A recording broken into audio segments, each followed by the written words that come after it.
Bonjour et bienvenue sur LCP. Depuis le mois de mars, une commission parlementaire enquête sur TikTok. Elle cherche à mesurer les effets psychologiques nocifs des réseaux sociaux sur les mineurs. Incitation au suicide, à la scarification, les contenus problématiques ne manquent pas sur le réseau social. Comment lutter contre ce fléau? Que peut faire l'Assemblée nationale? En ce mois de juin, à l'approche de l'été, les députés auditionnent Clara Chapaz. Elle est chargée du numérique et elle prône l'interdiction des réseaux sociaux pour les moins de 15 ans. La séance est ouverte. À tout à l'heure. Nous recevons donc Madame Clara Chapaz, ministre déléguée auprès du ministre de l'Économie, des Finances et de la Souveraineté industrielle et numérique, sur un air de rock. Voilà. Madame la ministre, je vous remercie de prendre le temps de répondre à notre invitation. Voilà, comme je vous l'ai indiqué, peut-être qu'il faudra, si notre audition dure, que je m'absente parce que je dois intervenir dans une table ronde sur la question de la désinformation à l'ère numérique. Néanmoins, votre audition est importante pour la Commission, tant vous savez que l'actualité de la régulation des réseaux sociaux occupe à la fois votre agenda, mais aussi préoccupe le Parlement. Nous avons donc l'honneur de vous accueillir aujourd'hui pour faire un peu un état des lieux sur la situation, les initiatives du gouvernement sur la régulation des plateformes, les rapports aussi parfois compliqués avec l'Europe. Nous avons eu l'occasion avec Madame la rapporteure de nous rendre à Bruxelles le 4 juin dernier. Nous y avons rencontré à la fois la DG Connect, des collègues du Parlement européen, mais aussi les représentants de la CNIL irlandaise, et les co-commissaires de la CNIL irlandaise qui étaient fortuitement à Bruxelles ce jour-là. Et vous aviez pu les rencontrer voilà, quelques semaines auparavant. Donc on est aussi voilà, un peu au fait des difficultés, mais surtout maintenant, ce dont on a besoin, Madame la Ministre, c'est de solutions. Et on compte évidemment sur le gouvernement pour en porter. Voilà, donc je vous remercierai au préalable de nous déclarer tout intérêt public ou privé qui serait de nature à influencer vos déclarations. Et vous rappelle que l'article 6 de l'ordonnance du 17 novembre 1958 relative au fonctionnement des assemblées parlementaires impose aux personnes auditionnées par une commission d'enquête de prêter serment de dire la vérité, toute la vérité et rien que la vérité. Et donc je vous remercierai de lever la main droite et de dire « je le jure ». Je le jure. Je vous remercie. Vous avez donc la parole pour une durée de 10 minutes environ. Je vous remercie. Monsieur le Président de la Commission, Madame la rapporteure de la Commission, Mesdames, Messieurs les députés, je souhaiterais en premier lieu saluer votre choix salutaire opéré par l'Assemblée nationale de conduire cette commission d'enquête sur votre initiative, Madame la rapporteure.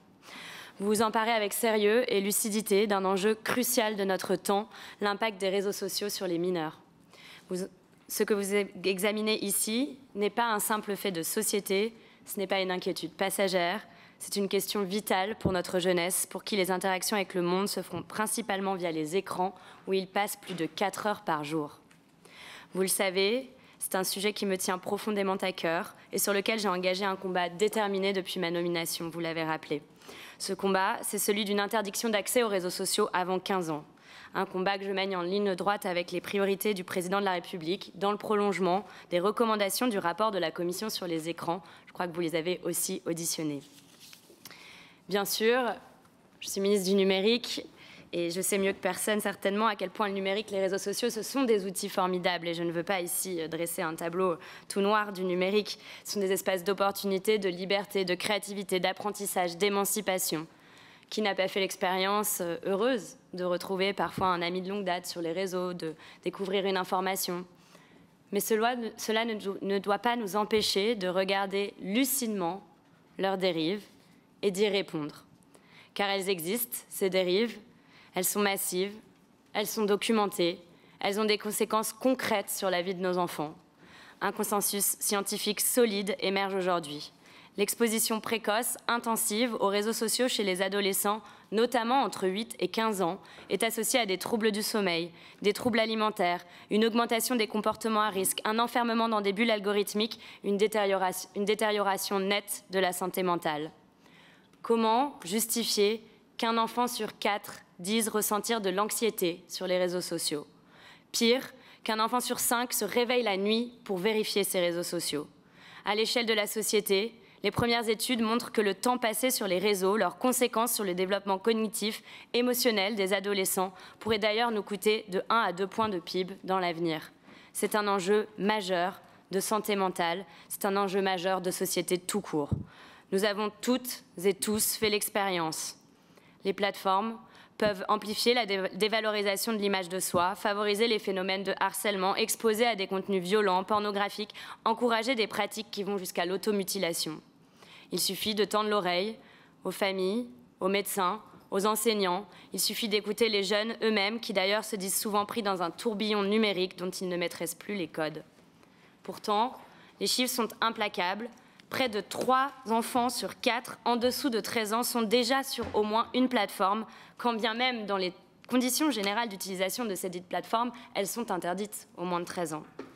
J'entends le désarroi des familles face à l'absence de repères clairs, confrontées à la difficulté de poser un cadre auprès de leurs enfants. J'entends le désarroi des enfants qui ne veulent pas être exclus de cet espace numérique devenu espace de sociabilité, quand bien même ils sont conscients de l'impact négatif qu'il peut y avoir sur leur santé. J'entends la demande forte d'une action de la part des pouvoirs publics et j'ai engagé une action déterminée pour y répondre. Car je le dis très clairement, ce n'est ni aux enfants ni aux parents de porter seuls cette responsabilité. Je veux saluer l'engagement constant des associations, en particulier de celui des signaleurs de confiance comme e-enfance et Point de Contact, avec qui je travaille étroitement. Leur rôle est indispensable, ils alertent, ils accompagnent, ils agissent. Je veux aussi saluer l'ensemble des initiatives parlementaires, dont celle-ci, mais elles sont nombreuses, qui permettent toutes de nourrir la réflexion que le gouvernement mène pour la France et soutient au niveau européen. Je porte un message qui ne varie pas. Avant 15 ans, les réseaux sociaux, c'est non. Ce n'est pas une posture, ce n'est pas un symbole, c'est une mesure éducative, de prévention, de protection, de bon sens. Je m'inscris dans la continuité de l'action du ministre Laurent Marcangeli, que je crois vous venez d'auditionner, et qui a porté une loi votée à l'unanimité pour établir une majorité numérique à 15 ans. C'est une avancée importante, mais nous le savons ici toutes et tous, cette majorité numérique restera théorique si elle n'est pas accompagnée d'une véritable vérification de l'âge sur les réseaux sociaux, idéalement au niveau européen. Nous avons tous été des enfants. Nous ne savons que trop bien que lorsqu'il suffit de changer la date de son année de naissance pour s'inscrire sur un réseau, la tentation est grande. Il n'y a pas d'interdiction des réseaux sociaux sans vérification de l'âge. Et c'est donc cette bataille de la vérification de l'âge que nous menons avec fermeté. Quand je vois Instagram, qui dépense des millions d'euros pour faire de la publicité dans nos gares, les métros, les titres de presse, la radio, pour demander une véritable vérification d'âge à l'échelle de l'Union européenne, je me dis 2 choses. Une entreprise du numérique américaine qui demande de la régulation, c'est une première. Je crois que cela montre bien la hauteur des enjeux qui nous occupent. Mais pour autant, je leur redis clairement, ils doivent assumer leurs responsabilités. Quand ils demandent à ce que cette vérification se fasse sur l'App Store, il me semble que ce n'est pas à la hauteur des enjeux. Il faut sortir absolument de ce ping-pong dans lequel les acteurs se renvoient la balle, que j'avais d'ailleurs dénoncé dès le mois de janvier, lorsque je les ai réunis toutes ensemble, les plateformes, les App Store, les associations, les réseaux de téléphone, pour faire le point sur les actions mises en place. Aussi, je veux le dire clairement, les technologies existent. Les solutions sont là. Elles sont développées, nous en avons même recensé une 15aine par des entreprises françaises, européennes. Elles permettent de vérifier l'âge de l'utilisateur sans identifier une personne, sans compromettre les données personnelles, un impératif tout aussi important sur lequel nous ne céderons pas et sur lequel nous avançons en Européens avec une solution harmonisée dont nous serons, la France, un des pays pilotes. Quand bien même ces solutions ne conviendraient pas aux entreprises, aux plateformes du numérique, ces entreprises ont parmi les meilleurs ingénieurs du monde. Je ne peux me résoudre à croire qu'ils ne peuvent résoudre ce problème. Google, d'ailleurs, il me semble, y travaille activement, ils m'en ont fait la démonstration. Notre devoir est désormais de les généraliser, de les imposer comme un standard, ces solutions de vérification d'âge, et non de les laisser à l'appréciation de tel ou tel acteur, ou de laisser les acteurs se renvoyer la balle entre eux pour savoir qui va prendre cette responsabilité de vérifier l'âge des utilisateurs. Cette démarche, nous la portons à l'échelle nationale, bien sûr, mais aussi et surtout au niveau européen, car la régulation du numérique ne peut s'arrêter aux frontières nationales. C'est pourquoi, dès 2022, sous la présidence française du Conseil de l'Union européenne, nous avons porté avec détermination le Digital Services Act. Ce texte Je sais que vous en parlez et vous en avez parlé régulièrement dans cette commission. Je veux le dire clairement. Il constitue une avancée majeure. Il sort les plateformes du statut de simple hébergeur technique. C'est très important. Il leur impose un devoir de vigilance, notamment en matière de protection des mineurs et de santé mentale. C'est un texte très ambitieux, certainement le plus ambitieux du monde. Mais nous devons maintenant aller au bout des potentialités de ce texte. Le DSA ne doit pas rester une promesse sur papier, il doit devenir une réalité bien concrète. C'est d'ailleurs tout le sens des discussions en cours, en ce moment même, sur l'article 28 consacré aux mineurs, dont nous souhaitons renforcer la portée en faisant en sorte de rendre obligatoire la vérification de l'âge pour accéder aux réseaux sociaux.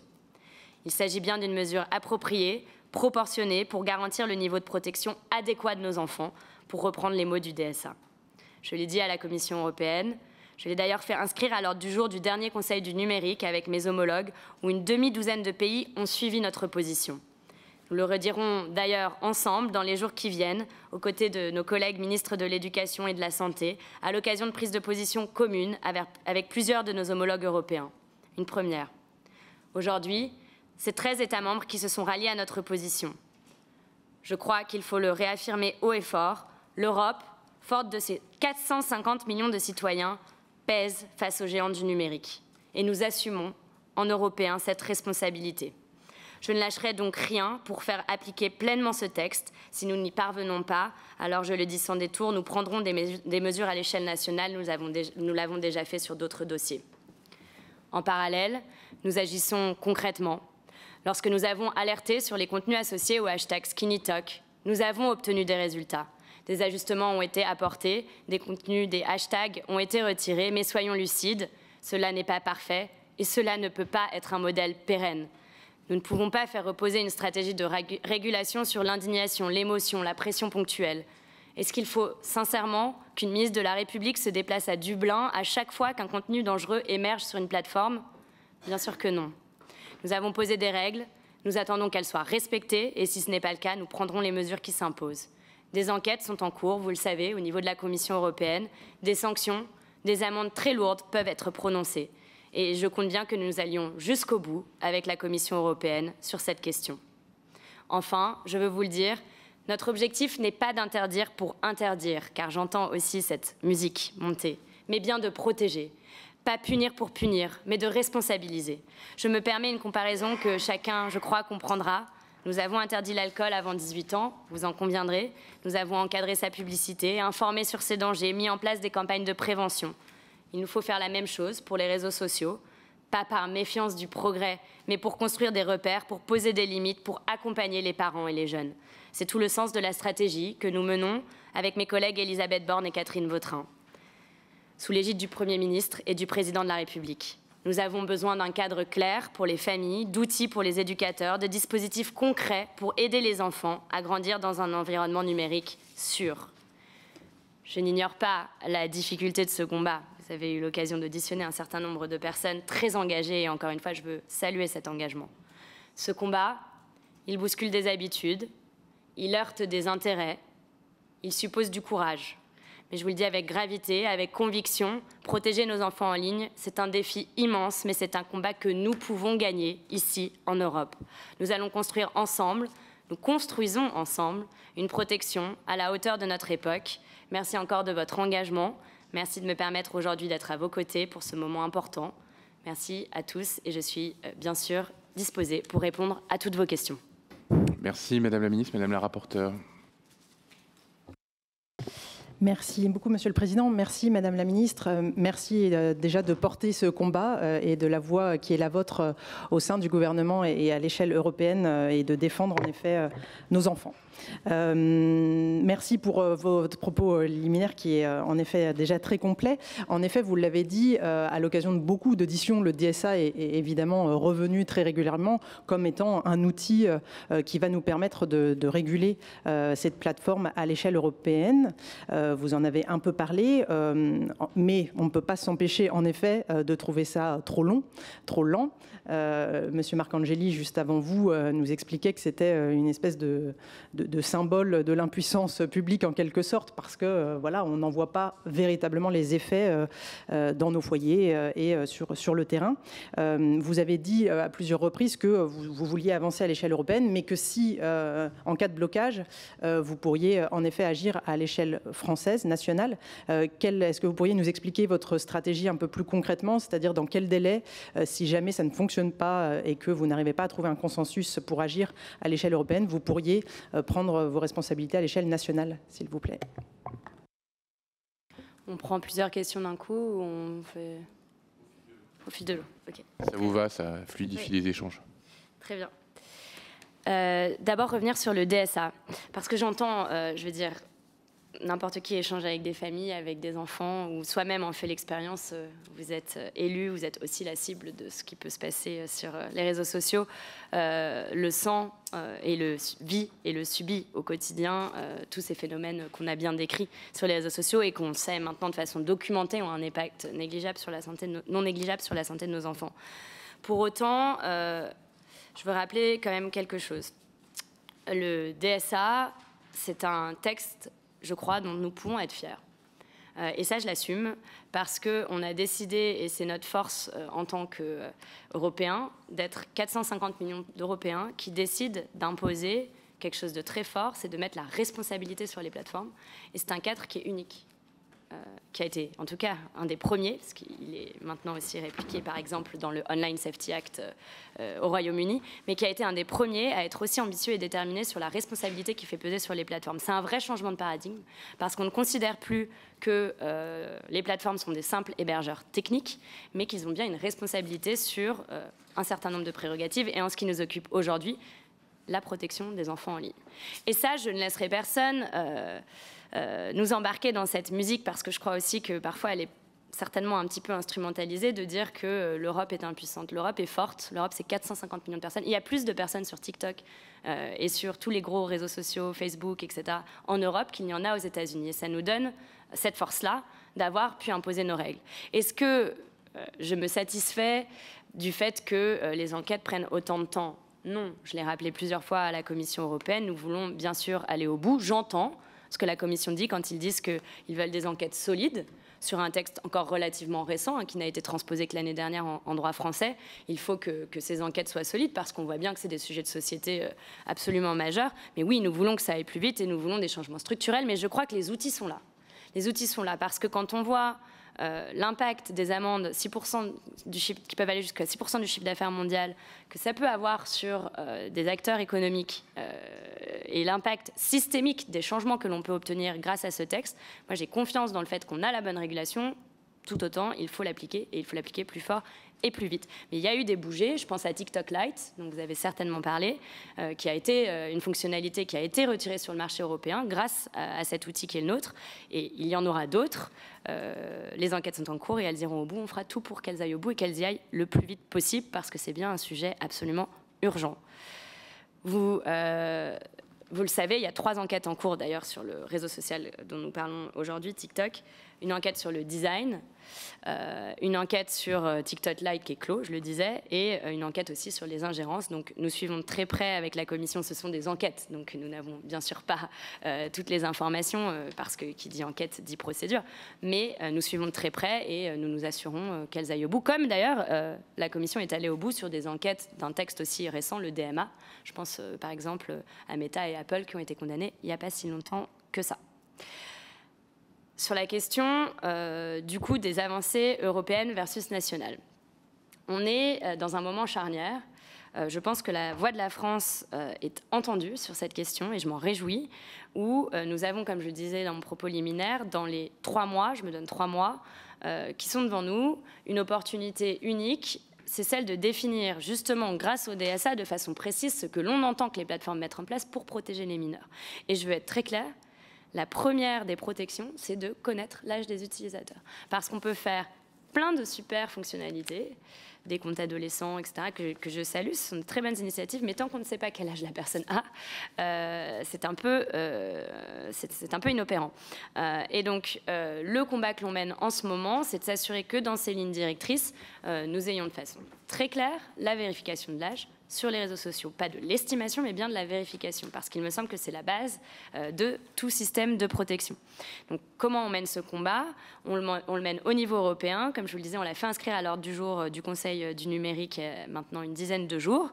On a été suivi par 13 pays qui se sont positionnés pour demander cette vérification de l'âge, parce qu'en ce moment, on est dans ce processus, sans entrer dans trop de techniques, mais où on écrit concrètement ce qu'on appelle les lignes directrices, c'est-à-dire comment est-ce qu'on veut que cette protection soit détaillée. Et je crois que c'est le moment.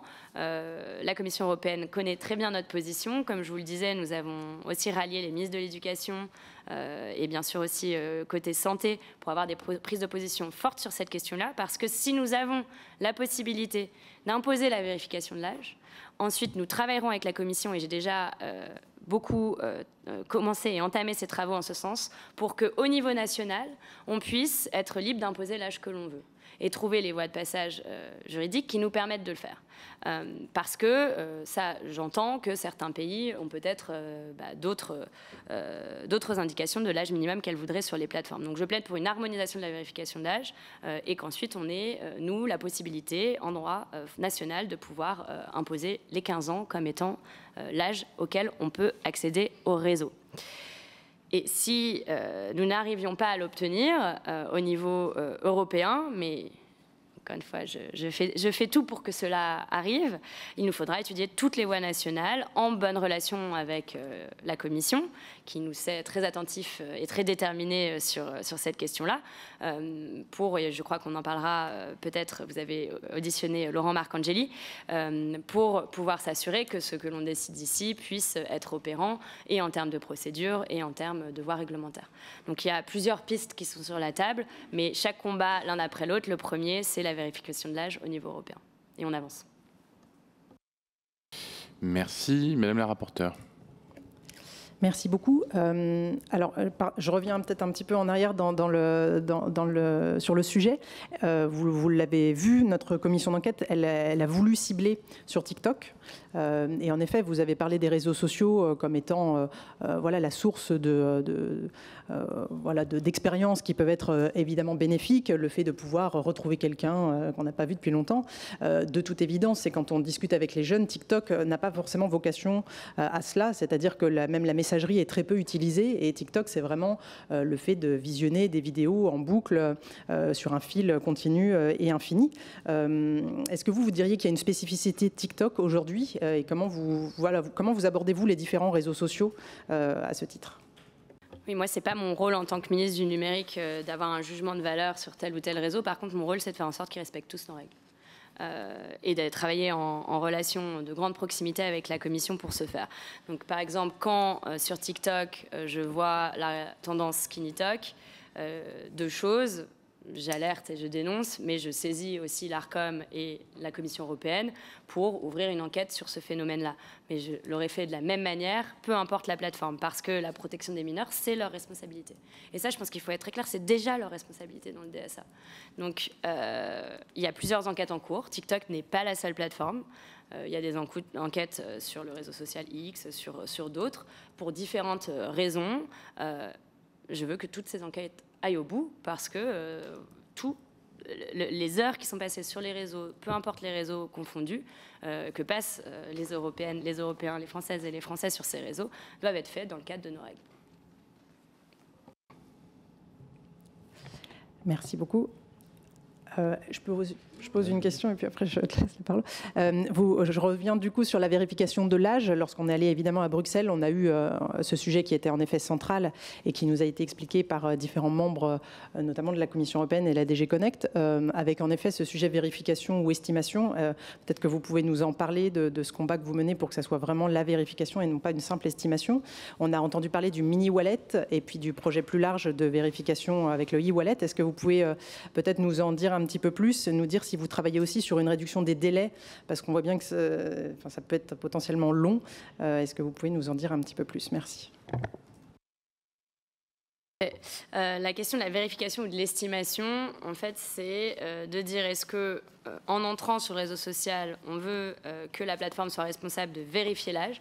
Et il y a plein de solutions techniques, encore une fois avec des tiers de confiance qui s'assurent de la protection des données personnelles. Je pense que ça, c'est important de le rappeler, parce que notamment dans ces outils qui sont maintenant, grâce à la loi SREN que vous avez votée, utilisés pour protéger les mineurs des contenus pornographiques, il y a eu beaucoup ce débat de mais est-ce qu'en vérifiant l'âge, finalement, on ne prend pas un risque sur les données personnelles? La réponse est non.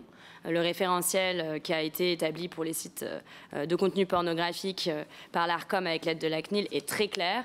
Ça s'appelle du double anonymat, c'est-à-dire vérifier l'âge, mais sans donner l'information personnelle, dans ce cas précis au site pornographique. Mais on peut bien imaginer que ça serait la même chose pour les réseaux sociaux, c'est une obligation. Donc, comment est-ce qu'on met en place des outils pour vérifier l'âge au moment où on se rend sur les réseaux par rapport à des dispositifs d'estimation qui, eux, comme c'est de l'estimation, devraient, en rassemblant un certain nombre d'informations qu'ils ont sur les utilisateurs, estimer si la date de naissance, en tout cas aujourd'hui c'est une date de naissance, c'est comme ça qu'on a rentré, est correcte par rapport à l'estimation technique qui peut être faite par ailleurs. Pourquoi on plaide pour de la vérification? Parce qu'il me semble que d'un point de vue technique, aujourd'hui, un grand nombre de plateformes disent avoir déjà mis en place, dont celle que vous avez auditionnée, des outils d'estimation. Pour autant, quand on fait des sondages, 3 enfants sur 4 nous disent être déjà sur les réseaux sociaux avant l'âge qui est censé être l'âge minimum, enfin qui est l'âge minimum dans les conditions d'utilisation actuelles, qui est 13 ans. Donc on voit bien un décalage entre l'efficacité de l'estimation de l'âge et la réalité du terrain, qui est que les jeunes enfants sont déjà sur les réseaux. Et puis, je crois que c'est important que ce soit très clair pour les utilisateurs que c'est un service, je faisais le parallèle avec la consommation d'alcool tout à l'heure, c'est un service qui est autorisé à partir d'un certain âge.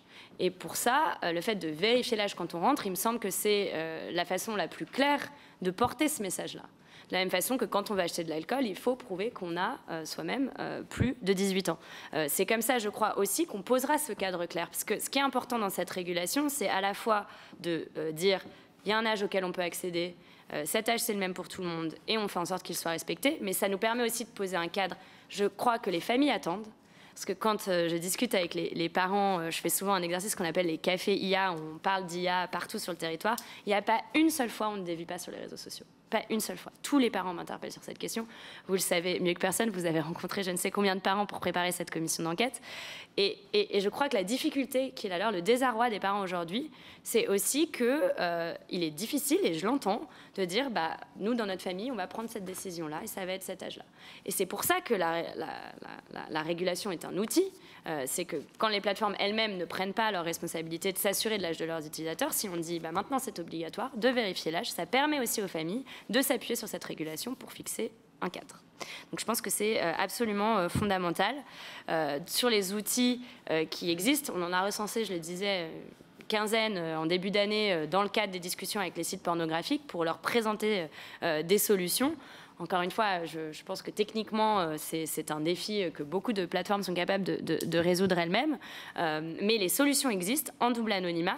Et en effet, nous travaillons au niveau européen sur cette solution qui s'appelle le mini-wallet pour avoir une solution de vérification d'âge harmonisée. Les travaux sont en cours et en juillet, il y aura les premières... La Commission nous a indiqué qu'en juillet, il y aura les premières étapes. Et nous sommes portés volontaires pour être pays pilote, pour déployer cette solution en France, avec quelques autres pays, pour qu'on puisse avoir une solution européenne, open source, qui permet de vérifier l'âge en double anonymat et qui s'appuie sur des technologies européennes. Donc l'idée, c'est aussi bien sûr de s'assurer que le cadre qu'on a mis en place pour les sites pornographiques avec l'ARCOM et la CNIL soit conforme au cadre européen et qu'il y ait un cadre harmonisé pour que, avec ce mini-wallet et ces solutions-là, nous puissions rendre la régulation la plus opérante possible. Merci. Alors, on va passer la main aux collègues qui sont présents dans la salle. Monsieur Sauter, puis ensuite, ça sera Monsieur Vogetta. Je ne sais pas si vous... OK. Merci, Monsieur le Président, Madame la Ministre, Madame la Rapporteure. J'aurais de nombreuses questions. Je vais essayer de n'en serrer que quelques-unes suite à votre propos. Peut-être la première, commencer par la décision qui a été celle du tribunal administratif de Paris il y a 48 heures par rapport à la notion de contrôle d'âge sur les sites pornographiques. Et on se rend bien compte de cette question spécifique de, comment dire, la difficulté de mise en accord et en corrélation avec le droit européen. Je souhaiterais pouvoir vous entendre sur ce point-là. Le deuxième point sur lequel j'aurais que nous puissions évoquer, revenir sur les effets sur la santé psychologique et mentale des jeunes. On l'a vu notamment à partir des Facebook Leaks en 2021, que tout cela a été documenté de la part des plateformes connues et malheureusement voulues en partie par les plateformes pour continuer à maintenir cette source économique, de maintenir le plus longtemps possible les personnes sur le plateforme. On se rend compte là-dessus que le DSA n'a pas pris en compte ces aspects-là, qui est aujourd'hui une boîte à outils intéressante, mais dont on a du mal, et permettez-moi peut-être d'avoir cette image, cette boîte à outils existe, mais on n'utilise pas vraiment les outils qui sont dans celle-ci. On a pu évoquer les questions sur d'autres sujets, sur les enquêtes face à X, face à d'autres plateformes, et il ne se passe rien. Les enquêtes se poursuivent sur la base des enquêtes sur les questions de la concurrence, et c'est sur la DG Commerce qui avait mis ça en place. On n'est pas vraiment sur les mêmes notions, et là-dessus, je pense aussi qu'on doit pouvoir réinterpeller l'échelon européen sur une autre modalité d'action et une autre calendrier informationnel à ce niveau-là. Et j'en terminerai pour revenir sur la question du contrôle d'âge et de la vérification de l'âge qui me paraît essentielle. Vous avez évoqué e-wallet. Moi, j'aurais voulu évoquer avec vous peut-être une possibilité, une réflexion. Nous avons en France l'application France Identité qui est utilisée, qui permet à ce niveau-là, pour celles et ceux qui le souhaitent, d'enregistrer leur papier d'identité dans l'application. Aujourd'hui, est-ce qu'il est creusé l'hypothèse qu'à travers l'application France Identité, l'application France Identité puisse servir de tiers de confiance, car ils ont là-dessus la pièce d'identité, en produisant par exemple un certificat anonymisé là-dessus que les plateformes et les réseaux pourraient reconnaître de manière sécurisée. Je vous remercie. Je vous remercie pour toutes ces questions. Donc, revenir d'abord sur la décision du tribunal de Paris concernant les sites pornographiques. Alors, je vais vous le dire sans détour, je ne suis pas surprise que les sites pornographiques mettent tout en œuvre pour essayer de ne pas se conformer à leurs obligations. S'ils avaient voulu protéger les enfants de ces contenus qui sont interdits aux mineurs, je pense qu'il faut être très clair. Ce qu'on demande aux sites pornographiques, c'est juste de faire respecter quelque chose qui est interdit depuis plus de 30 ans en ligne, et ce qui est inadmissible et qui donne lieu au fait que un enfant sur deux, un garçon sur deux et une fille sur trois des 10 ans consomment du contenu pornographique régulièrement. Donc pas surprise, parce que là aussi, il y a certainement des enjeux commerciaux. Et donc le monde dans lequel ils se seraient auto-saisis de la situation et ils auraient auto-mis des mécanismes de protection n'existe pas. C'est bien là que, du coup, notre rôle, Parlement et gouvernement, prend tout son sens. Qu'est-ce qui s'est passé exactement il y a 48 heures? Le tribunal de Paris a décidé de suspendre la mise en application de l'arrêté avant le jugement définitif. Donc le jugement définitif n'est pas encore passé. Et bien sûr, nous mettons tout en œuvre pour que nous puissions nous défendre sur cette question-là. Et nous défendre et avec l'ambition, bien sûr, de gagner cette défense. Mais nous allons aussi nous pourvoir en cassation pour pouvoir contester cette décision, qui d'ailleurs avait été une décision différente il y a une semaine ou deux concernant un autre recours par une des autres sociétés de sites pornographiques où le tribunal avait décidé de ne pas suspendre. Donc on voit qu'il y a différentes réponses à différents moments. Nous, notre réponse et notre ligne, elle ne faiblit pas, c'est de dire que les sites pornographiques doivent protéger les enfants. Cette loi, elle a été votée par le Parlement et on fera tout pour qu'elle soit mise en œuvre par tous les sites. C'est un combat qui est long, mais que nous continuerons à mener jusqu'au bout. Vous pouvez compter sur mon entière détermination à le faire. Après ces procédures nationales, aussi rappeler, donc, comme je disais, en cassation devant le Conseil d'État pour ce recours-là, mais après ces procédures nationales, il y a aussi des choses qui avancent au niveau européen, et je pense qu'il faut le souligner, parce que sur SREN et sur la question de la mise en place d'une vérification d'âge sur les sites pornographiques pour les jeunes de moins de 18 ans, on nous a souvent dit mais la France avance seule, c'est impossible. On a montré que c'était possible, mais surtout on a montré que la France était en avance et que l'Europe suivait. Parce que dans les fameuses lignes directrices de l'article 28 du DSA dont je parlais, il y a quelque chose qui, pour le coup, dès les premières éditions et les premières propositions de la Commission européenne est très clair, c'est la vérification d'âge sur les sites pour adultes. Donc, aux sites qui aujourd'hui cherchent à sortir de leurs obligations, je veux dire que dans tous les cas, l'échelon européen arrive. Donc, on peut continuer à essayer de gagner du temps ou on peut prendre nos responsabilités et protéger les enfants.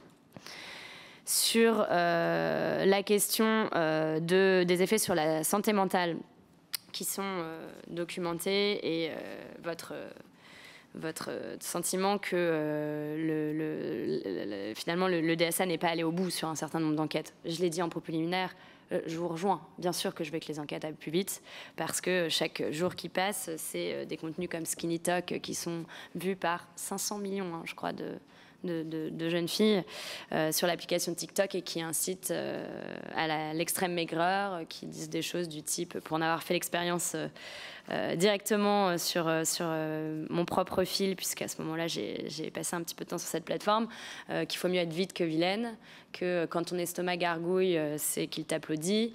Voilà, je pense qu'on voit les effets absolument délétères sur la santé mentale et la santé tout court des jeunes filles qui consomment ce type de contenu en boucle. Pour autant, les enquêtes sont en cours et moi je pense qu'il faut se dire que, comme vous l'avez dit, on a les outils, il faut les utiliser et on rappelle à la Commission notre position de fermeté sur cette question. Encore une fois, nous ne sommes pas tout seuls. Tous mes homologues aujourd'hui avec qui on discute de ces questions sont complètement alignés pour le fait de dire que ce qu'on a réussi à faire, par exemple, avec TikTok Lite, en allant très vite et en s'assurant qu'avec une enquête de la Commission, cette fonctionnalité n'est pas déployée sur notre marché, on puisse le faire sur tous les autres problèmes qu'on voit sur cette plateforme ou sur les autres plateformes qui ont des enquêtes en cours. Et encore une fois, il faut, je l'entends, que les enquêtes soient solides, mais il faut qu'elles aillent au bout et nous y veillons, bien sûr. Sur la question plus systémique et de la documentation, dans le DSA, il y a aussi quelque chose de très clair, c'est que TikTok, comme toutes les autres plateformes, a l'obligation d'analyser ce qu'ils appellent les risques systémiques. Donc, la protection des enfants, c'en est un, et c'est-à-dire de remettre des rapports annuels sur ces risques-là, sur les conséquences négatives sur le bien-être physique et mental des mineurs. Le DSA prévoit aussi des prérogatives d'audit des algorithmes pour, de façon technique, pouvoir comprendre comment ces plateformes sont gouvernées et avoir un droit de regard sur ces algorithmes pour comprendre, encore une fois, quels sont les biais cognitifs qu'ils induisent et éventuellement demander des corrections. Donc, sur cette question-là, je crois qu'il faut continuer à maintenir la pression et continuer à exiger que les enquêtes aillent au bout, et vous pouvez compter sur moi pour le faire. Sur la question du contrôle de l'âge, oui, France Identité, c'est une des solutions qui existent. Je pense aussi à DocaPost, que j'ai vu pendant le salon Vivatech la semaine dernière. Je pense qu'aujourd'hui, il y a plein de solutions techniques. Il faut sortir de cette idée qu'il n'y a pas de solution. Cette idée, elle est poussée par des acteurs qui n'ont pas envie d'utiliser ces solutions. Enfin, en tout cas, c'est comme ça que j'en fais une analyse, parce que les solutions, elles existent. Et encore une fois, j'invite les acteurs, nous l'avons fait en janvier, à venir rencontrer ces solutions. Il y en a une quinzaine, rien que dans notre pays. Et j'étais à Vivatech la semaine dernière, qui est le salon de l'innovation le plus gros au monde aujourd'hui. Il y a un nombre d'entreprises qui m'ont interpellée pour me dire « Je sais qu'en ce moment, vous avez ce combat sur la vérification d'âge. Et bien, vous savez quoi? Moi, avec la blockchain, je peux permettre de faire des tokens. Moi, avec telle technologie, je peux vous offrir une solution. » Ces solutions, elles sont là, avec des tiers de confiance. France Identité peut en être un, avec une certification. Et je crois vraiment, sincèrement, qu'aujourd'hui, ce n'est plus entendable de se cacher derrière un argument faussement technique, surtout quand on est une entreprise du numérique qui est particulièrement technique et innovante. Merci, Madame la Ministre. Alors, je vois que Monsieur Vogetta trépigne, mais on va faire un ordre de priorité par ceux qui sont présents dans la salle. Et donc, voilà, je remercie et je souhaite la bienvenue à Monsieur Belhaddad pour cette audition. Merci. Et à qui je cède la parole. Merci, Monsieur le Président, Madame la rapporteure, Madame la Ministre. C'est vrai qu'on évoque ce public de jeunes qui est le premier à subir les risques associés aux médias algorithmiques, notamment la désinformation et cette manipulation de l'information. Je voudrais revenir notamment sur la labellisation volontaire des influenceurs d'information. Vous avez évoqué à l'instant la certification, mais du côté plutôt technique et des offres de solutions. Et ces influenceurs produisent de l'information comme les journalistes qui, eux, sont soumis à des règles déontologiques, ou comme les éditeurs de presse et de services audiovisuels, soumis également à des obligations strictes. Et le rapport des États généraux d'information évoquait justement cette piste-là en septembre 2024. Il s'agirait, selon le rapport, de reconnaître celles et ceux sur les services en ligne et plateformes qui visent à offrir à un public une information de qualité, indépendante et attachée aux faits. Il s'engagerait volontairement, je dis bien volontairement, à respecter des exigences renforcées en matière de traitement de l'information, en matière de qualité de source, d'honnêteté dans le traitement et dans la présentation de l'information. Sous quelles conditions, Madame la Ministre, pensez-vous possible de mettre en œuvre cette labellisation volontaire dans le respect de la liberté d'expression, de communication et d'information? Et est-ce qu'une telle mesure est actuellement envisagée par le gouvernement? Merci. Je vous remercie. Vous touchez à un point fondamental parce que dans la question du DSA, donc, il y a la question aussi de la responsabilité des plateformes face à la désinformation. Et je sais que ce point-là a été aussi l'objet de beaucoup de débats récents et souvent mis en opposition avec la liberté d'expression. Et je vais être très claire, la liberté d'expression, c'est un droit fondamental de notre pays, c'est un principe fondateur, et il n'a jamais été question que le DSA remette en cause ce principe. Simplement, le DSA est très clair sur quelque chose, c'est que ce qui est interdit hors ligne, il est aussi en ligne. Et nous avons, en France, dans la Déclaration des droits de l'homme, une liberté d'expression qui est différente du premier amendement américain. Et c'est comme ça, c'est factuel. Et donc, qui fait que dans cette audition, à la radio ou sur un réseau, il y a des propos, et je ne parle pas de désinformation, je parle de propos illicites qu'on ne peut pas tenir. Les propos homophobes, les propos antisémites, les appels à la haine, à la violence, au terrorisme. Et donc les plateformes, avec le DSA, ont cette responsabilité d'agir sur ces contenus. Mais ils ont aussi la responsabilité d'agir sur, de façon systémique, la désinformation.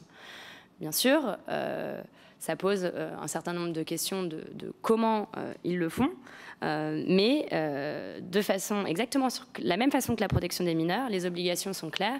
Il doit y avoir par les plateformes un rapport annuel qui mesure, quantifie, comprend les risques de désinformation et présente un certain nombre de pistes de solutions. Les outils sont nombreux. Chaque plateforme est libre de décider la façon dont ils se saisissent du sujet, que ce soit avec un réseau de journalistes, que ce soit avec des notes communautaires. C'est bien leur pleine liberté, mais ils doivent juste être clairs sur l'efficacité de ces dispositifs.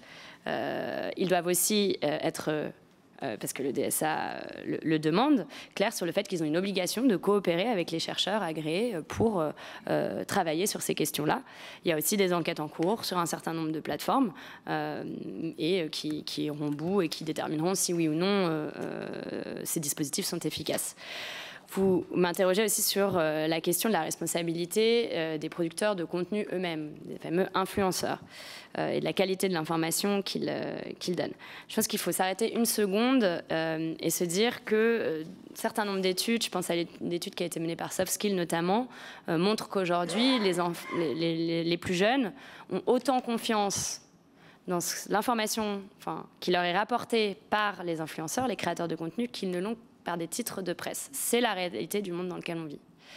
Et que 2 enfants sur 10 aujourd'hui, si mes souvenirs sont bons, mais il faudra peut-être préciser la statistique parce que je ne l'ai pas là, je l'ai de tête, pensent par exemple, je ne cite qu'un exemple, mais que les pyramides ont été construites par des extraterrestres. Alors on peut sourire, mais c'est la réalité du monde dans lequel on vit. Et donc, ça pose un certain nombre de questions sur la responsabilité des plateformes. Je crois qu'on y a répondu de façon très claire. Le cadre est là, il faut qu'il soit mis en œuvre. Je comprends que ce n'est pas des questions faciles, je comprends qu'il y a plusieurs façons de les adresser, mais il faut qu'elles soient efficaces, ça c'est clair. Et la deuxième question, c'est la responsabilité des producteurs de contenu eux-mêmes. Nous avons confié à M. Delaporte et M. Vogetta une mission dans la prolongation de la loi influenceur que vous avez portée sur le fait de nous aider à réfléchir à un certain nombre de ces problématiques-là. Voilà, je crois qu'on ne doit pas s'interdire de réfléchir à un certain nombre de choses qu'on peut mettre en place, dans le respect du droit européen, bien sûr, pour pouvoir toujours encore protéger nos enfants. Merci, Madame la Ministre. Je ne reviendrai pas sur la mission dont nous attendons toujours formellement la lettre. Voilà, c'est une soft relance. Je vais maintenant donner la parole à Monsieur Vogetta. C'est bon, vous avez eu toutes les réponses, Monsieur Vogetta. Merci, Monsieur le Président. Bonjour, Madame la Ministre. Écoutez, quelques questions en essayant d'éviter les redondances avec ce qui a déjà été dit. D'abord sur la loi Marcangeli, il y avait à l'époque, il y a un an, nous avions voté dans le cadre d'un projet de loi d'ADU, d'adaptation des droits européens, donc l'obligation pour le gouvernement de remettre au Parlement un rapport sur les mesures d'adaptation requises suite aux observations de la Commission européenne sur la loi Marcangeli, donc qui proposait d'établir une majorité numérique à 15 ans. Qu'en est-il? Avez-vous ce rapport? Pouvez-vous nous dire quelles sont les conclusions principales? Et notamment sur ce rapport que vous appuyez pour parler de la voie juridique qui serait éventuellement ouverte pour nous permettre, à nous, au niveau français, une fois que la vérification de l'âge serait imposée au niveau européen, eh bien nous, au niveau français, de pouvoir imposer aux plateformes des contraintes spécifiques basées justement sur l'âge une fois vérifié. Donc ça, c'est ma première question. Ma deuxième question, c'est, avec une remarque supplémentaire, pour revenir sur la loi influenceur, nous avions un peu anticipé déjà avec Arthur Delaporte le fait que tôt ou tard, il y aura une vérification d'âge efficace, le plus tôt possible, je l'espère, et vous allez y contribuer. Mais nous avions anticipé en imposant non pas aux plateformes, mais aux créateurs de contenu, le filtrage de leur propre contenu en fonction de l'âge du mineur, et notamment de l'obligation, dans le cadre de certaines promotions de produits ou de services interdits aux moins de 18 ans, eh bien, l'obligation d'exclure de l'audience de ces promotions les personnes identifiées par la plateforme comme ayant moins de 18 ans. Donc, nous l'avions anticipé, ça fait partie je pense, des voies de passage juridiques, mais il y en a peut-être d'autres et j'aimerais bien vous entendre sur ce sujet. Le deuxième sujet, c'est sur le contrôle parental et, in fine, la responsabilisation des parents. Alors, on ne peut pas uniquement parler d'interdire ici, il faut évidemment éduquer, sensibiliser, s'assurer que les parents sont embarqués, comprennent les risques auxquels sont exposés leurs enfants et comprennent leur capacité à agir et à réagir face à ces risques, et puissent s'emparer des outils qui sont à leur disposition. Alors les outils, ils sont nombreux, ils sont intégrés au dispositif, ils sont intégrés au système d'opération, ils sont aussi intégrés aux plateformes. Mais ce que nous savons, et nous le vérifions à chaque audition des plateformes, notamment de par leur volonté de ne pas répondre aux questions, mais nous savons et nous devinons que ces outils de contrôle parental sont très souvent non utilisés sur les comptes identifiés comme étant des comptes de mineurs. Et donc, cela indique que le pourcentage de comptes de mineurs, qu'ils soient identifiés ou pas comme étant mineurs, sur lesquels les outils de contrôle parental ou de contrôle de l'usage en termes de temps maximum, eh bien, le pourcentage des comptes sur lesquels ces outils sont utilisés est probablement très faible, de l'ordre de quelques points de pourcentage. À partir de là, faudrait-il réfléchir à renforcer ce qu'était la loi Studer sur le contrôle parental par défaut, et aller éventuellement vers une loi qui impose aux fabricants d'écrans à vendre des écrans qui soient configurés par défaut dans une configuration moins de 18 ans, quitte ensuite à permettre, bien sûr, à tout usager majeur de débloquer ou de déconfigurer ce contrôle parental une fois qu'il aura fait la preuve de son âge. Est-ce une piste sur laquelle vous envisagez de travailler, et le cas échéant, de quelle manière du point de vue juridique? Voilà, ce sont mes deux questions essentielles. Merci, monsieur le député. Tout d'abord, sur le rapport, à vous, à tous vos collègues dans cette salle et au Parlement en général, je m'excuse au nom du gouvernement pour le retard, parce que oui, nous devions vous remettre ce rapport il y a quelques mois déjà, et je sais à quel point vous êtes sensible au respect des délais de publication des rapports, et donc en attente de ce contenu, et donc je tiens sincèrement à m'excuser pour ça. Il y a eu deux, trois situations. Bref. J'ai signé ce rapport hier, donc il vous sera remis très prochainement pour vous en dire les grandes lignes. Deux choses qui expliquent du coup le retard d'application de la loi Marcangeli, qui encore une fois, je veux saluer cette PPL parce que ça a été voté à l'unanimité et je pense que ça montre bien que ces enjeux sont transpartisans et sont sur des enjeux de société majeurs et vraiment je salue l'engagement du Parlement sur cette question. Donc deux points qui ont été notés par la Commission européenne et donc qu'on clarifie dans le rapport sans être trop longue. On pourra bien sûr en reparler une fois que vous aurez reçu l'exemplaire. Mais il y a déjà eu une question de procédure. La procédure de notification qui a été réalisée avant la fin du statu quo et qui, du coup, n'a pas été respectée comme il le fallait au niveau du droit européen. Et ensuite, sur le fond, une réflexion de l'Europe sur la conformité de la loi avec le droit européen, notamment plusieurs dispositions de cette loi qui étaient en contradiction avec le droit européen. Le rapport vous présentera deux options. On pourrait reprendre le contenu de la loi dans une ordonnance et reprendre la procédure de notification pour que les choses soient faites dans l'ordre. Mais des analyses de nos services, l'adéquation entre cette loi et les réglementations européennes resterait très fragile. Donc ce n'est pas l'option que l'on conseille et que l'on envisage.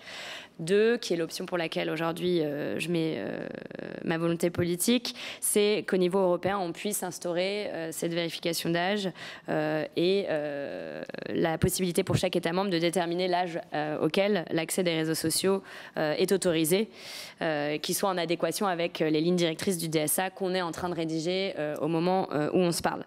Et donc c'est cette seconde option que le rapport préconise et c'est l'ambition politique qui est la mienne aujourd'hui pour pouvoir interdire les réseaux sociaux avant 15 ans. Dans la question du droit national, c'est tout le travail aussi que nous avons entamé avec la Commission depuis maintenant quelques temps. C'est un peu complexe et je ne veux pas rentrer mais n'hésitez pas si c'est des questions plus précises. Mais il y a plusieurs bases en fait qui encadrent les plateformes aujourd'hui dans le droit européen. Il y a le DSA, on en a beaucoup parlé. Il y a le RGPD, la question de la protection des données personnelles, et il y a les services et médias audiovisuels, qui est la base juridique qu'on avait utilisée pour les sites pornographiques. Aujourd'hui, avec la Commission, on analyse les différentes voies qui nous permettraient d'avoir une définition de l'âge légal pour lequel on peut s'inscrire aux réseaux sociaux au niveau national en fonction de ces différents textes. Pour le coup, je tiens à vous rassurer, la Commission nous a vraiment assuré, encore pendant le Conseil européen, la vice-présidente Ena Virkkunen et son équipe nous ont assuré de leur volonté de nous accompagner à identifier les bases légales. C'est un travail qui, du coup, n'est pas 100% abouti, donc je ne peux pas aujourd'hui vous dire voilà comment on va passer, mais c'est un travail qui est en cours et sur lequel on compte bien aller jusqu'au bout. Sur la question des mineurs, aujourd'hui, il y a déjà dans le DSA l'obligation pour les plateformes de ne pas cibler les mineurs avec de la publicité. Donc ça, c'est une première décision très importante qui a été prise au moment de ce texte-là. Et bien sûr, dans le cadre de la loi que vous avez portée avec votre collègue, Monsieur le Président, vous aviez permis des avancées notables sur l'obligation de mentionner très clairement les contenus sponsorisés, l'interdiction de promouvoir certains produits, comme vous le disiez, avec des sanctions très lourdes pour les créateurs de contenu et pas du coup seulement pour les plateformes.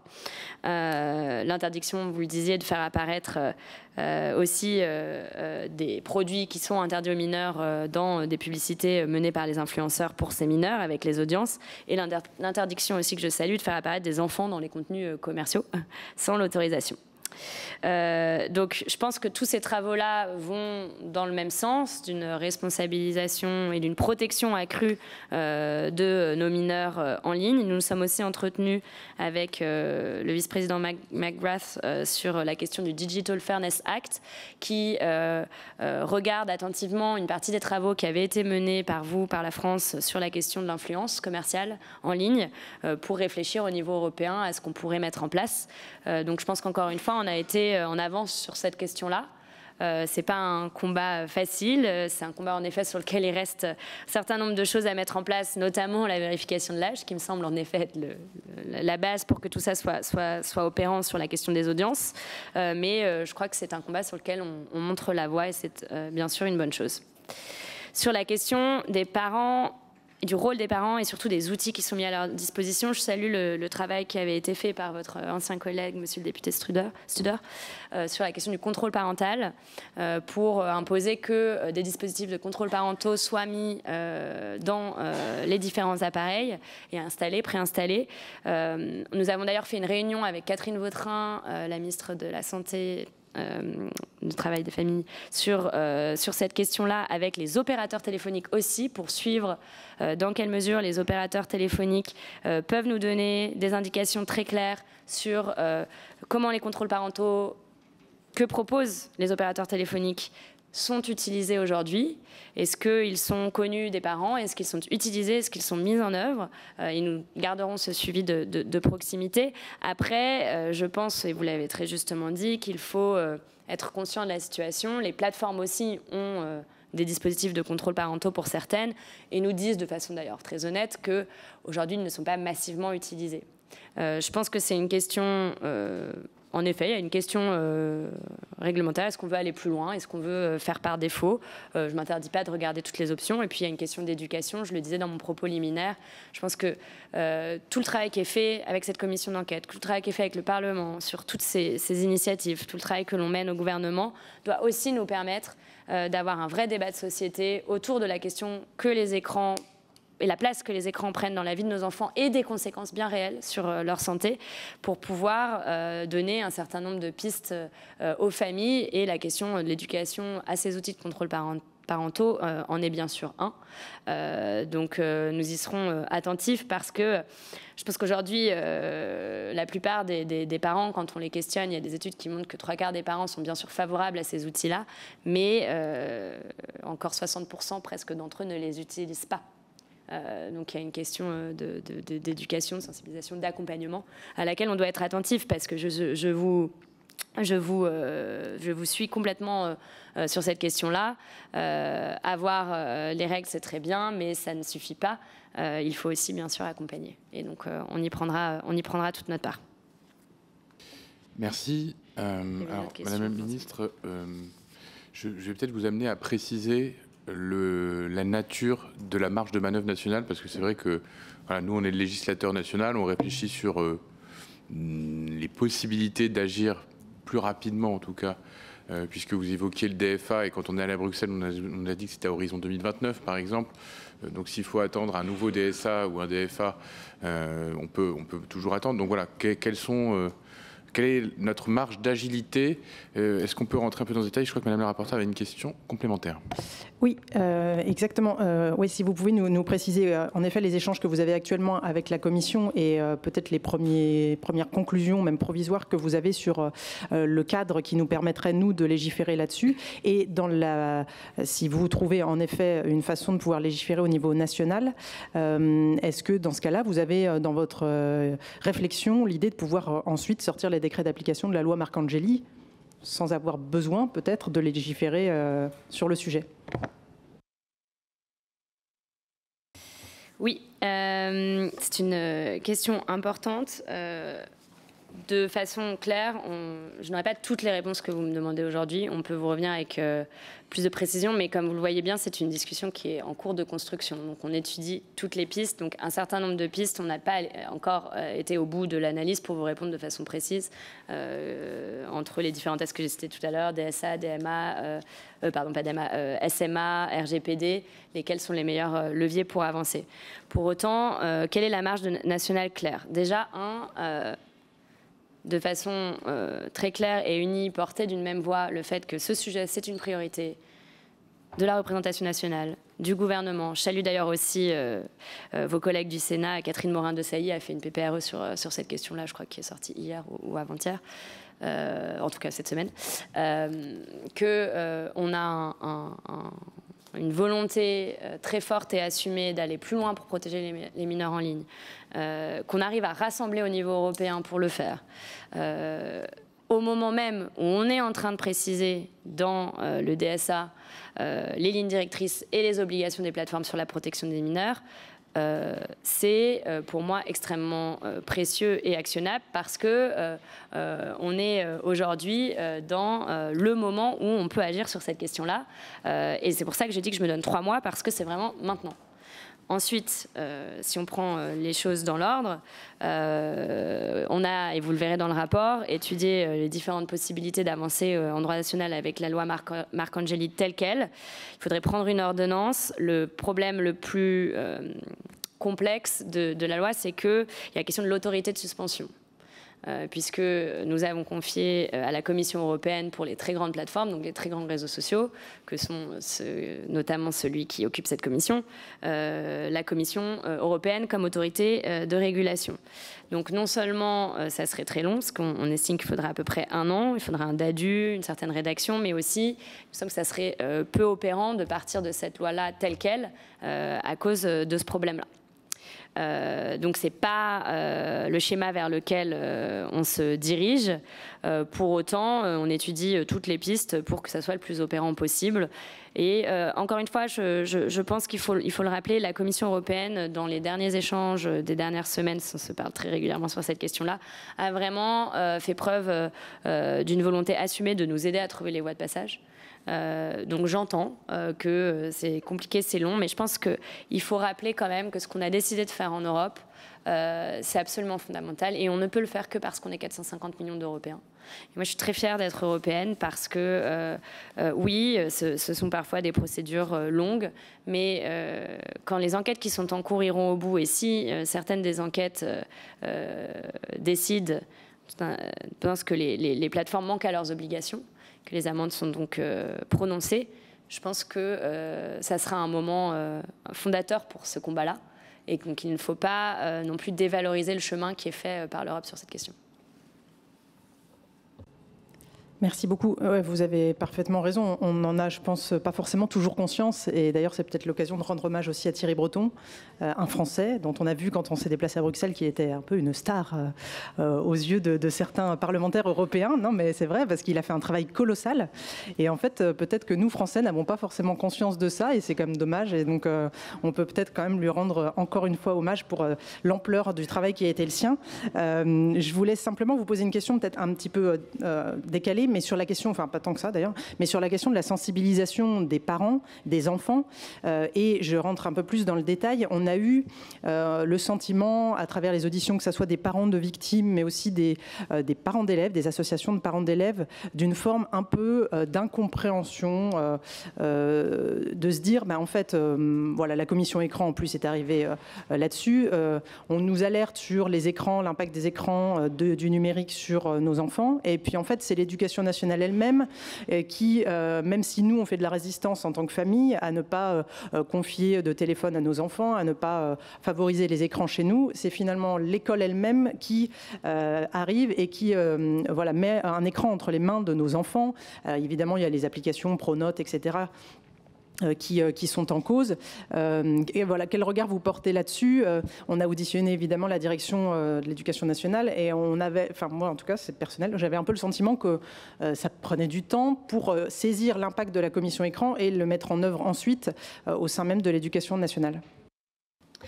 Je vous remercie pour cette question. Comme je l'indiquais dans mon propos liminaire, on travaille avec mes collègues Catherine Vautrin et Elisabeth Borne sur cette question des écrans et des enfants, puisque les 3 sujets numériques, santé et éducation, sont bien sûr extrêmement liés. Et j'entends ces questions des parents et peut-être rappeler que ma collègue, la ministre d'État Elisabeth Borne, a annoncé un certain nombre de recommandations du rapport écran qu'elle a fait sienne et que, sous l'impulsion du président de la République et du Premier ministre, ministre, elle a déjà annoncé mettre en place dès cette rentrée.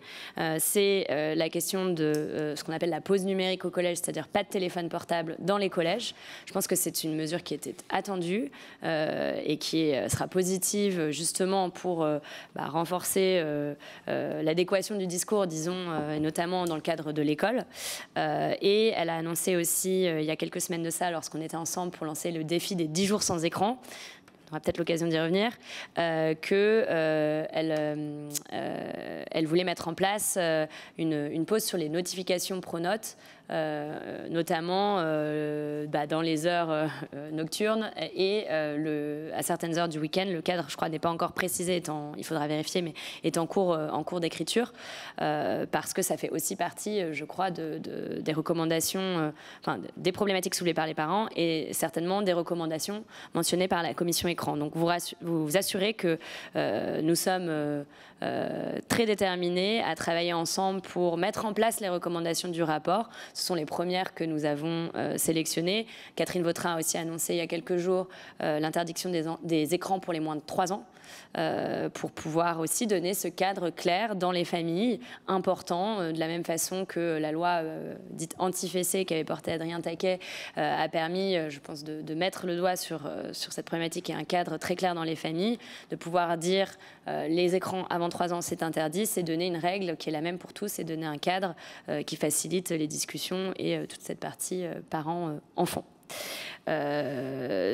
Vous dire aussi que nous travaillons ensemble à la question de la communication et de la politique publique plus générale qui encadre cette question des enfants et des écrans. Il y avait eu, porté par nos prédécesseurs, un dispositif qui s'appelait « Je protège mon enfant », qui avait fait un certain nombre de campagnes de sensibilisation. C'est trop tôt pour vous dire exactement quelle forme la communication prendra, mais bien sûr, nous avons en tête une politique d'accompagnement qui va de pair avec ces interdictions, parce que l'un ne s'oppose pas à l'autre ou l'un ne va pas sans l'autre. C'est poser des règles et ensuite, bien sûr, accompagner, éduquer, sensibiliser.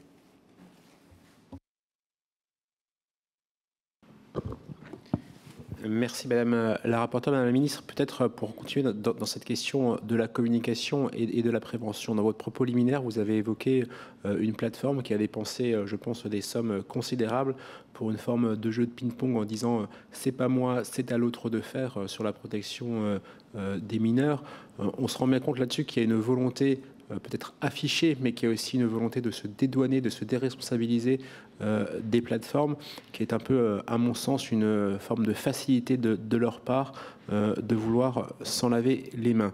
J'aurais souhaité pouvoir vous interroger également sur comment nous pourrions intégrer de la prévention sur ces plateformes directement, parce qu'on se rend compte qu'il y a aujourd'hui, je fais de la course à pied, quand parfois on veut s'inscrire à une course, on n'a plus besoin aujourd'hui d'avoir un certificat médical, mais on suit au moment de l'inscription une forme de déclaration à ce niveau-là, et pour pouvoir s'enregistrer, on a l'obligation de suivre une vidéo préventive qui indique un certain nombre de risques.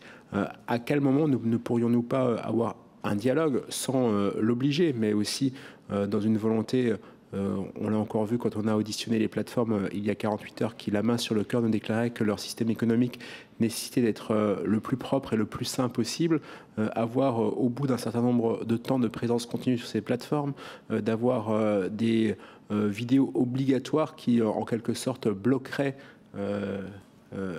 la poursuite de l'usage tant que celle-ci n'a pas été vue et suivie par l'utilisateur. Et je pense là aussi, c'est naturellement pour l'usage des mineurs eux-mêmes, ou des jeunes eux-mêmes là-dessus, mais aussi des parents qui, pour beaucoup, je pense, n'ont pas conscience de l'impact que cela peut avoir. Et donc, que ces vidéos de prévention puissent également s'adresser aux parents directement. Je vous remercie. Sur la première question de la campagne de publicité, oui, je vous rejoins. Je pense que c'est à la fois une bonne chose de voir qu'on appelle à de la vérification d'âge et à la fois un peu cynique de dire qu'on a besoin de la Commission européenne pour nous réguler pour ça. C'est un peu sans chercher un parallèle qui fonctionne complètement, mais comme si on avait une très grande conscience scientifique des risques que fait peser la consommation d'alcool sur les mineurs et qu'à l'heure actuelle encore, on cherchait à dire il faut nous empêcher de leur en vendre. Bon, quand les intérêts commerciaux ou en tout cas les entreprises, les intérêts d'entreprise quels qu'ils soient, font qu'elles ne prennent pas leurs responsabilités, c'est là où je crois tout le sens de notre action doit venir et donc on prendra ces responsabilités-là. Sur la question de la prévention, oui, je pense que c'est des très bonnes idées que je n'ai pas forcément toutes expertisées, mais c'est bien aussi comme ça que je vois le sens de mon action. Et je crois aussi dans la co-construction avec les plateformes. Je les ai réunies toutes, je vous le disais, il y a quelques temps déjà, je crois que c'était mi-avril, pour pour leur partager cette position qui est la mienne d'interdire les réseaux sociaux avant 15 ans, et puis pour réfléchir ensemble à ce qu'on pouvait mettre en place pour pouvoir adresser le sujet aussi de façon positive, parce qu'au-delà de la régulation, je suis tout à fait d'accord, il y a plein de choses très positives qu'on peut mettre en place. D'ailleurs, c'est un peu ce que nous a dit TikTok, mettre en place sur la question de l'extrême maigreur, des contenus qu'il pousse aux utilisateurs, sur l'explication de ce type de tendance. Je n'émettrai pas de jugement sur est-ce que ça fonctionne ou pas, je n'en ai pas fait l'expérience, mais c'est la démonstration qui nous ont faite. Et je pense que c'est en effet une bonne chose d'imaginer comment est-ce que ces plateformes qui ont une audience énorme, des centaines de millions de personnes, peuvent aussi être des vecteurs d'éducation, de sensibilisation. C'est comme ça que je vois les choses aussi, et je pense qu'il y a plein de choses très positives qui peuvent être faites. C'est comme ça aussi qu'on peut imaginer le rôle des influenceurs. D'ailleurs, dans la mission que vous confieront très prochainement Monsieur Vogetta et Monsieur Delaporte. Il y a cette question aussi de dans quelle dynamique, disons plus positive, on peut embarquer les influenceurs pour qu'ils soient des relais de ces messages-là. Quand on lance le défi des 10 jours sans écran avec Elisabeth Borne, qu'on essaie d'engager des créateurs de contenu à partager ces messages de sensibilisation, un certain nombre d'entre eux ont fait des vidéos par la suite qui étaient assez interpellantes pour les jeunes, de montrer comment est-ce que finalement, sans écran, on reprend un contrôle de notre quotidien. Je comprends que ça peut surprendre qu'un ministre du numérique invite à se déconnecter. Pour autant, je pense que de la part de personnes, notamment influenceurs, qui eux-mêmes ont une activité commerciale via les réseaux sociaux, d'inviter à cette prise de conscience, à cette réflexion, c'est bien sûr une bonne chose. Et je crois qu'on a une opportunité, au-delà de la régulation, encore une fois, les pouvoirs publics prendront leurs responsabilités, mais au-delà de la régulation, de co-construire, d'embarquer ensemble avec les plateformes sur des solutions plus positives d'éducation et de sensibilisation. Je suis complètement d'accord. Merci beaucoup. Peut-être une question. Alors, si j'étais polémique, je dirais que nous agissons peut-être en ordre dispersé au Parlement sur ce sujet, mais que vous faites de même peut-être aussi au gouvernement. Et je fais référence, en effet, à la réunion avec les plateformes organisées par Aurore Berger. Mais comme je ne suis pas polémique, je ne vais pas dire ça. Et je vais plutôt, au contraire, voir les choses plutôt sous un bon angle. C'est-à-dire qu'en fait, tous les ministres se saisissent désormais de ce sujet, un peu comme l'environnement il y a quelques années, où on avait l'impression que seule la ministre de l'Environnement parlait d'environnement, alors que c'est hyper transversal. Là, je voulais avoir votre regard en tant que ministre du numérique sur le fait que finalement de plus en plus d'autres ministres s'en emparent et que c'est sans doute une bonne chose. Et puis je reviendrai après sur le fond peut-être, mais là-dessus sur la forme. Sur la forme, bien sûr que c'est une bonne chose, de la même façon que cette commission d'enquête est une bonne chose, que la PPRE que je mentionnais tout à l'heure de Catherine Morin-Desailly est une bonne chose. Vous savez, moi j'ai été nommée ministre du numérique fin septembre et j'ai un profil, disons, plutôt technique. J'ai travaillé dans le numérique une dizaine d'années dans différentes start-up, entreprises. Et pour autant, il n'y a pas un jour où je ne répète pas que le numérique, ce n'est pas un truc de geek. C'est un sujet qui est éminemment politique, c'est un sujet de société. Et je pense que c'est bien sûr, quand on voit la détermination que vous mettez dans cette salle, que vous mettez dans vos fonctions au Parlement, qu'ont mis certains de mes collègues au gouvernement, je pense à Laurent Marcangeli, qu'ont mis certains de mes collègues dans les mois derniers pour montrer l'ampleur de ce problème qu'on peut, je crois, embarquer comme sur tout sujet de société, toute la société. Et quand je reviens à mon expérience personnelle dans mon dispositif de Caféia, mais quand dans tous mes échanges sur le numérique, ce sujet des réseaux sociaux revient sur la table avec les parents, avec les enfants, avec les professeurs, avec tous mes interlocuteurs, c'est que c'est un sujet de société absolument majeur. Auquel le plus nombreux on est à s'y intéresser et à y chercher des réponses, le mieux c'est. C'est un sujet de préoccupation majeure du président de la République d'ailleurs, qui avec la commission écran, je pense qu'il faut le rappeler, a permis de répondre à une question fondamentale qui est de poser les bases de les experts. Voilà ce qu'ils peuvent documenter sur l'impact des réseaux sociaux et des écrans en général sur nos enfants, avec un certain nombre de recommandations que aujourd'hui, Catherine Vautrin, Elisabeth Borne, moi-même, nous mettons en place avec une grande détermination et un travail interministériel très fluide, parce qu'il en va de la protection de nos enfants et que c'est un sujet fondamental. Donc, pour moi, pas d'ordre dispersé, mais sujet qui prend de l'ampleur et c'est une bonne chose. Et d'ailleurs, j'en profite. Quand ces questions-là sont mises à l'ordre du jour de débats parlementaires, je pense à un débat que nous avions fait au Sénat sur l'impact des réseaux sociaux sur la vie démocratique de notre nation et la question des ingérences étrangères. J'invite tous les parlementaires à venir parce que je comprends que quand on dit ça comme ça puisse avoir l'air un peu technique. Mais aujourd'hui, quand les plus jeunes passent 4 heures par jour sur les réseaux sociaux, quand ils s'informent sur les réseaux sociaux, quand ils échangent, quand ils sociabilisent sur les réseaux sociaux, il me semble fondamental qu'en tant que politique, nous puissions bien comprendre l'ampleur du phénomène et nous puissions unir nos forces pour apporter des réponses. Merci beaucoup. Et donc, oui, je faisais référence en fait à tout ce sujet autour d'Aurore Bergé sur du coup les questions plus de sexisme, de masculinisme, en tout cas qui avait été mis en évidence lorsqu'elle est intervenue. On se rend compte dans les auditions qu'on a une espèce de zone grise du contenu qui n'est pas forcément, voilà, en tout cas les plateformes se retranchent derrière le fait qu'en fait ça n'est pas condamnable aujourd'hui selon la loi française actuelle et que donc ils peuvent pas forcément du coup modérer a priori. Donc ma question elle est double. Est-ce que vous pensez, vous, que la loi française doit évoluer pour voilà, toucher un peu plus à ces questions de sexisme, de masculinisme qui aujourd'hui sont difficiles à capter? Et deuxième élément, est-ce que vous pensez aussi qu'il faut que la procédure judiciaire évolue avec peut-être une forme de procédure plus rapide, une sorte de référé numérique ou quelque chose de ce style pour permettre a posteriori de pouvoir plus efficacement retirer du contenu qui nous semble problématique? Alors, je vais vous faire une réponse à plusieurs étages. Mais donc, sur la responsabilité des plateformes elles-mêmes, le DSA est très clair et les plateformes ont la responsabilité de protéger leurs utilisateurs et de s'attaquer à ces fameux risques systémiques dont la protection des mineurs. Et via les audits réguliers, via les enquêtes, je pense qu'on peut avoir des réponses systémiques qui sont bien sûr nécessaires parce que j'entends quand les associations me disent parfois, les signaleurs de confiance, dont encore une fois je salue le travail remarquable qu'elles font depuis 15 ans, 20 ans pour certaines sur cette question-là de la protection des enfants en ligne, mais qu'elles peuvent avoir le sentiment, pour être allées écouter les différents appels, les différentes interactions dans leur bureau, le sentiment de parfois vider un peu l'océan à la petite cuillère. Donc on voit bien à quel point la réponse ne peut être que systémique et le DSA pour ça est un très bon outil. C'est un outil puissant sur la question des contenus illicites parce que pour le coup... Bon, il n'y a pas de zone grise. Illicite, c'est illicite.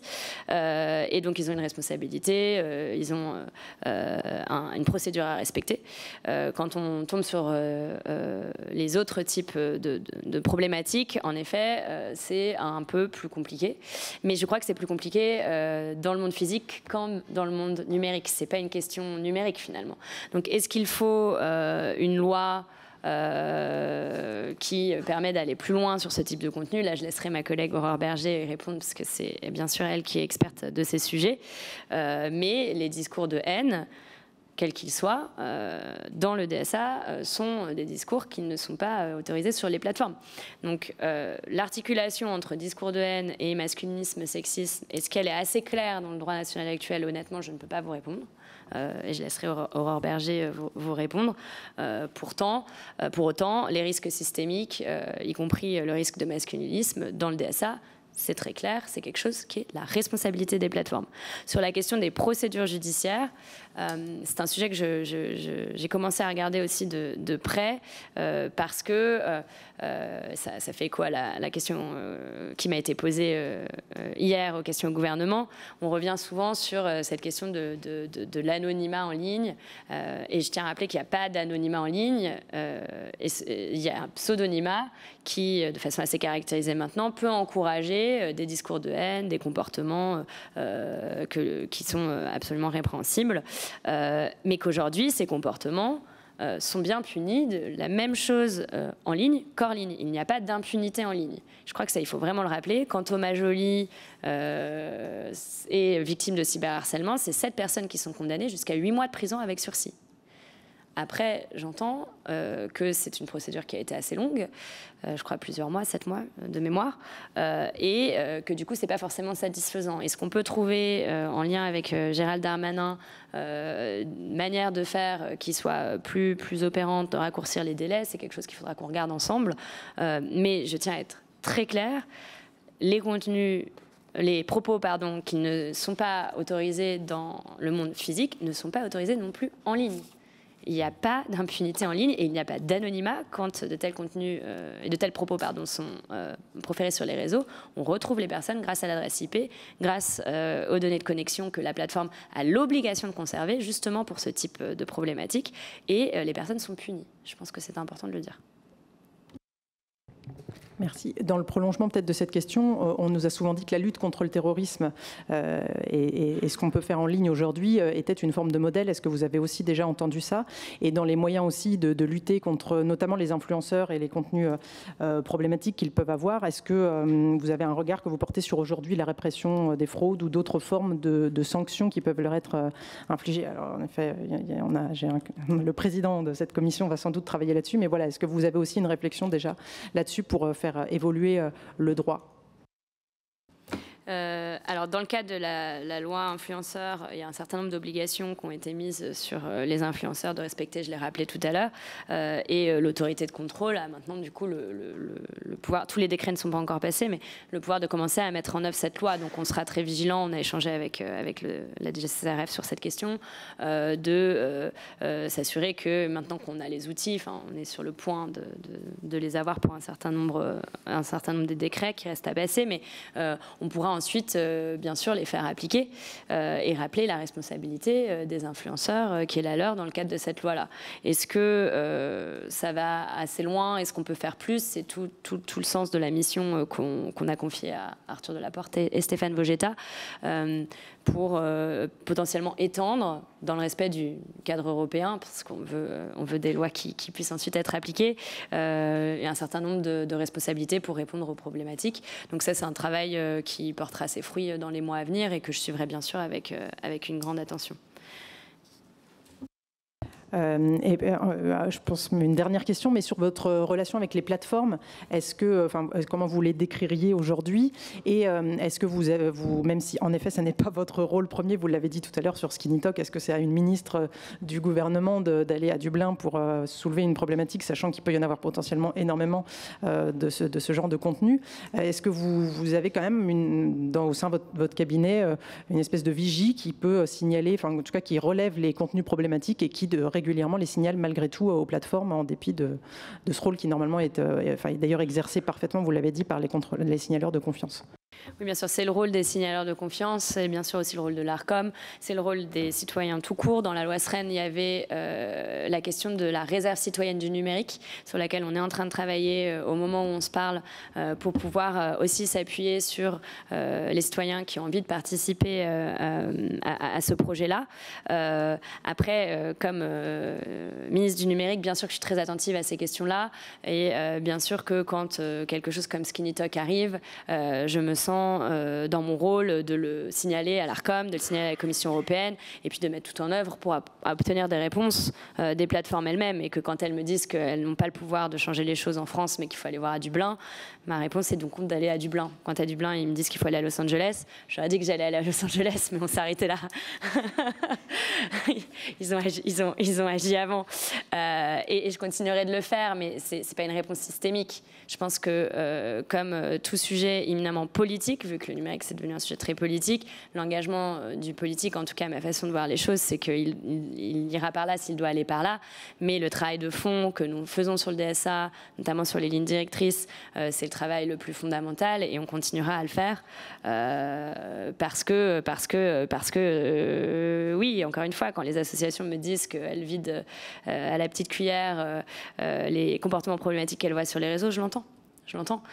Donc c'est pas à moi de le faire dans un monde idéal. Pour autant, je pense que ça peut aider à accélérer les choses et quand ça pourra aider, tant que ça pourra aider, je le ferai. Mais surtout, je mets toute mon énergie à obtenir des réponses systémiques pour qu'on puisse sortir de cette situation pour nos enfants. Ah oui, et mes relations avec les plateformes. Donc je vous le dis, je les vois très régulièrement, pas que d'ailleurs pour ce sujet. Il y a plein d'autres sujets avec ces entreprises qui ont des projets divers et variés en France, qui sont des entreprises aussi pour certaines très impliquées dans nos labos de recherche, qui sont sur la question des réseaux sociaux et de la protection des mineurs. Je les réunis régulièrement et ce depuis le début d'année. Encore une fois, avec cette logique de fermeté sur les attentes, de co-construction sur la réponse. Moi, je pense que c'est aussi caricatural de se dire que elles vont bouger par elles-mêmes parce que, on l'a bien dit, parfois quand les intérêts sont divergents, il faut de la régulation pour bouger et c'est comme ça depuis que le monde est monde et c'est bien notre rôle et vous pouvez compter sur moi pour porter ça. Pour autant, c'est aussi caricatural, je pense, de se mettre dans une posture où on ne peut pas travailler ensemble. Je pense qu'il y a plein de choses qu'on peut faire ensemble, c'était votre question de tout à l'heure, et j'ai bien l'ambition de continuer à les engager en ce sens, sans naïveté, avec force et détermination, avec fermeté dans le discours, mais aujourd'hui, et ça sera peut-être le mot de conclusion, et c'est d'ailleurs ce que je leur ai dit, je pense que le monde où la prise de conscience de ce problème était encore un peu fragile est derrière nous, et donc même d'un point de vue purement cynique, si elles veulent continuer à avoir des utilisateurs, il va falloir qu'elles adressent ce problème. Donc soit on le fait ensemble, soit on le fait contre elles, mais dans tous les cas, on va avancer pour protéger nos enfants. C'est terminé pour cette audition de la ministre déléguée au numérique, Clara Chapas, qui prône notamment l'interdiction des réseaux sociaux pour les moins de 15 ans, mesure promise et votée il y a longtemps, mais jamais appliquée. C'est la fin de cet épisode. À très bientôt sur LCP pour voir ou revoir une autre séance au cœur de l'Assemblée nationale. Ciao, ciao.